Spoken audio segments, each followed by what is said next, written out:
Muy bien, ¿cómo están? Esto es una jornada más aquí en Economía y Finanzas modo selfie, tratando de brindar la máxima información y análisis de lo que ocurrió en el mes de mayo. Un mes de mayo que, como les había anticipado, iba a ser el puntal para el gran desplome de los mercados. Decíamos, la fachada de estas negociaciones entre China y precisamente los Estados Unidos iban a culminar y se iba a quitar el velo para que los mercados entraran en esa secuencia técnica de fuerte derrumbe de precios. Algo que se plasmó cuando Trump pateó el tablero e impuso una suba de aranceles del 10 al 25% a los productos chinos. Indudablemente eso gestó a fuego el gran derrumbe de los mercados en el mes de mayo, una situación que se trasladó a todas partes del mundo en función de una mayor aversión al riesgo por la disputa comercial que iba a afectar indudablemente a la economía global. Pero claro, estamos hablando de una situación de máxima escala, estamos hablando de que esa onda B que les anticipaba se iba a desarrollar a partir del segundo semestre del año, en donde se iba a comenzar a gestar una gran posición de derrumbe de los diferentes mercados, es lo que estamos teniendo. Inmediatamente, obviamente, esto afectó a los mercados con una fuerte velocidad de caída, en donde mercados como Dow Jones cayó el 7%, el Russell 2000, que era el índice más genuino que yo les hacía hincapié, cayó el 8%, y indudablemente esto afectó notablemente al desarrollo de las empresas tecnológicas. ¿Por qué?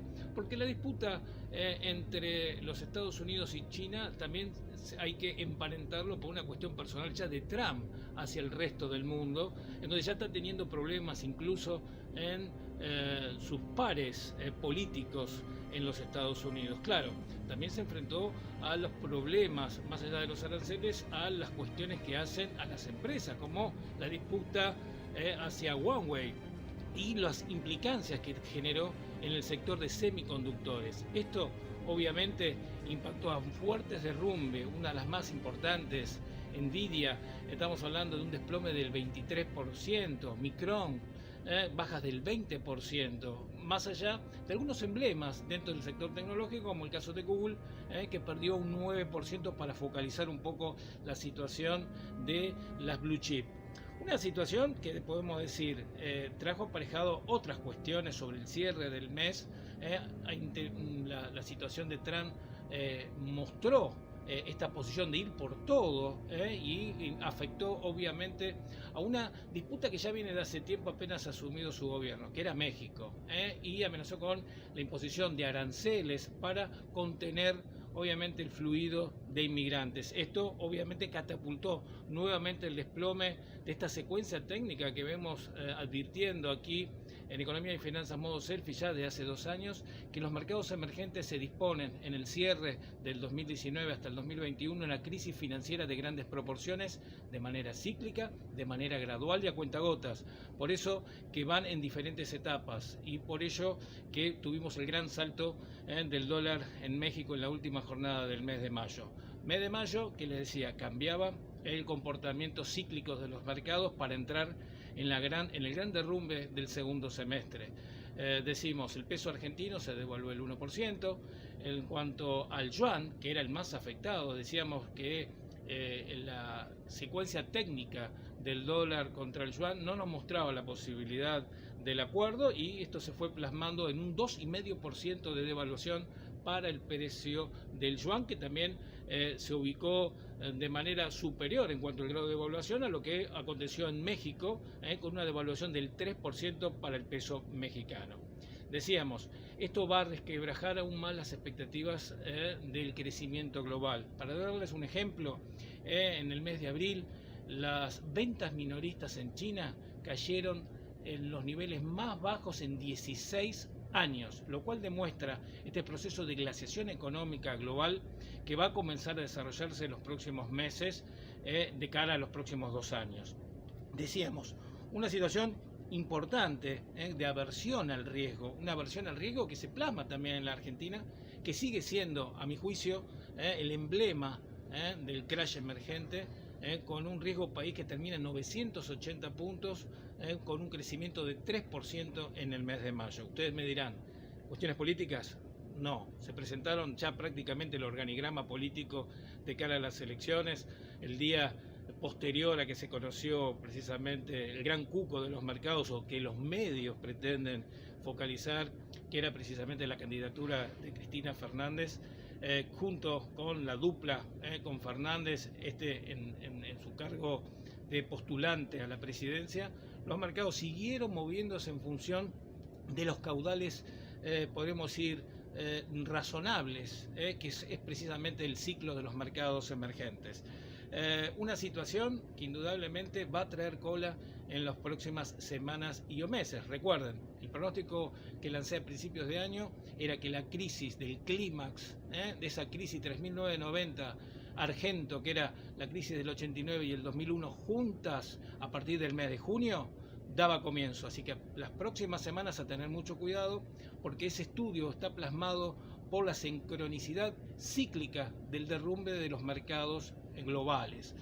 Ustedes dirán, ¿es solamente emergente? No. La situación va a empezar a trastrabillar hacia Europa, sobre todo, una aversión al riesgo hacia los mercados de Italia, y que esto vaya a ir gestando ese efecto dominó para gestar posiblemente hacia fines de año, principios del año entrante, las chances de un corralito. Sí, de un corralito en Europa, porque todo esto que estamos viendo es el game over global que les anticipé el año pasado, que había dado inicio en el 2018 con la primera etapa de la crisis financiera emergente. Decimos esta situación muy débil, los títulos bancarios europeos, el emblema de este fin, podríamos decir, de una etapa del capitalismo en el mundo, es precisamente el Deutsche Bank, el que genera el riesgo sistémico. Bajó 15% en el mes de mayo, cerrando en $6.77 en el nivel mínimo de la historia.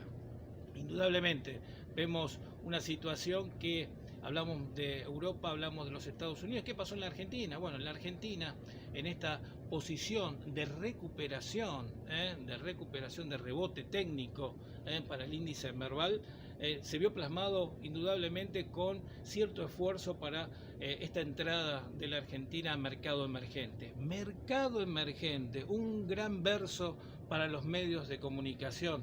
Como dice mi amigo el perrito financiero Guru, estamos ante otro nuevo chubasco internacional de la Argentina, porque precisamente el día anterior a la entrada de la categoría emergente y el día de la categoría, en esas dos jornadas el mercado argentino perdió en dólares en sus ADRs casi un 10% con volumen récord. Yo les diría que lo que estuvimos viendo es una cartera que es conformada por el Morgan Stanley, que fue colocada en posiciones a diferentes fonditos que pululan en el mundo, con la situación de esta entrada de mercado emergente. Porque la realidad es que aquellos ADRs que no están dentro de este índice tuvieron un sufrimiento de caídas en el corriente mes. Por eso que mucho cuidado, porque es precisamente, yo diría, un estado de pertenencia a la cartera que ya tiene el Morgan Stanley, que es el mayor tenedor precisamente de acciones argentinas. Cuando uno observa todo el desarrollo desde que la Argentina perdió la categoría emergente a mercado fronterizo, los ADR siguieron subiendo por el ciclo emergente, no porque Argentina perdía la categoría. Y ahora esta situación de esta entrada justo se da en medio del gran derrumbe de los mercados internacionales. Por eso que mucho cuidado, que esa recategorización no es una buena noticia, sino que le está permitiendo a Morgan Stanley salir de sus posiciones con mayor holgura. Hablábamos del mercado norteamericano, argentino. En Argentina, básicamente todas las acciones importantes de los ADRs, casi todos tienen formaciones de hombros, cabeza a hombro, terminando el segundo hombro en el mes de mayo, así que sigo considerando junio, elecciones, el gran derrumbe, obviamente por el ciclo emergente y el resto de los mercados, el gran derrumbe de la Argentina. Mucho cuidado. En el mes entre abril y mayo nos hemos comido el último desembolso del FMI. Sigue saliendo los capitales desde la Argentina. Desde el 2015 se fugaron 68.000 millones de dólares. El Titanic ya se empezó a hundir y solamente hay un fuego de artificio de medios de comunicación que tratan de tomar con mucha tranquilidad de cara a las elecciones este tipo de drenaje de divisas, no hay confianza, simplemente hay una salida ordenada de capitales, un éxodo también que se estuvo dando en la Argentina en el 89 y en el 2001. Les recuerdo, también se están yendo la gente, los profesionales, y ese es otro punto vital en el cual, ¿se acuerdan? En mi nota del año pasado, es tiempo de salir de la Argentina. Bueno, se está plasmando día tras día.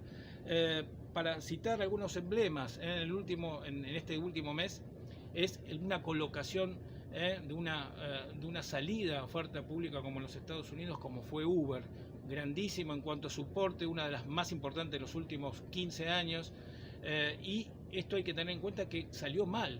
Inmediatamente desde su salida perdió más del 20% y terminó el mes 10% de baja. Esto demuestra el sentido de vulnerabilidad que empiezan a experimentar los mercados en cuanto al gran ciclo global. Sigo insistiendo que lo que he visto en los últimos 3-4 meses fue una onda 2 y ahora entramos en una dinámica de onda 3 o C, pero de grandes proporciones que la podemos asimilar a los derrumbes de 1930, 1990, el 37, 2008, son capitulaciones de mercados en un frente de derrumbe de grandes proporciones.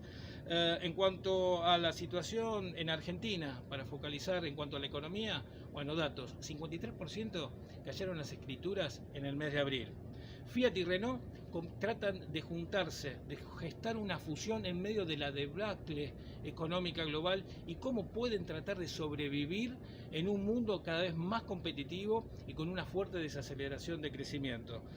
Otro punto, IATAC, estamos hablando de una metalúrgica de 70 años en la Argentina que daba trabajo a 240 empleados, quebró. ¿Se acuerdan cuando les decía que en este ciclo de exterminio pyme iban a desaparecer empresas centenarias? Bueno, aquí lo estamos teniendo.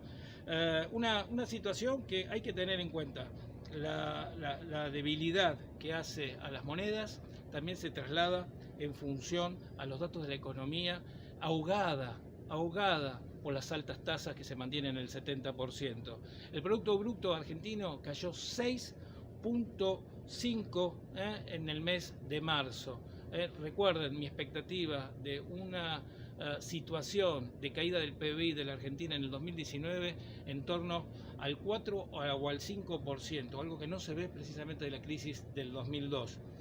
Precios mayoristas. Bueno, los precios mayoristas treparon de manera importante. Estamos hablando que los precios mayoristas treparon el 4.5%. Estamos hablando que no cesa la desaceleración de la inflación, a pesar que tuvimos un dólar prácticamente planchado, un 1% es muy poco, e incluso la inflación siguió creciendo. Claro, inflación mayorista, cada vez hay menos actores que pueden producir, hay menos participantes de producción y de comercio en la actividad cotidiana. Por eso una economía, por la política de gobierno, cada vez más concentrada, lo cual genera mayores peligros hacia adelante de concentración. Esto lo viví en algún lugar, esto lo leí, en cierta manera lo estuve siguiendo. ¿Saben en dónde? Precisamente en Venezuela. Venezuela en el año 2013 ostentaba un problema de achicamiento del cuadro precisamente comercial y productivo. En aquel momento la inflación oscilaba entre el 55 y el 57% en el año 2013.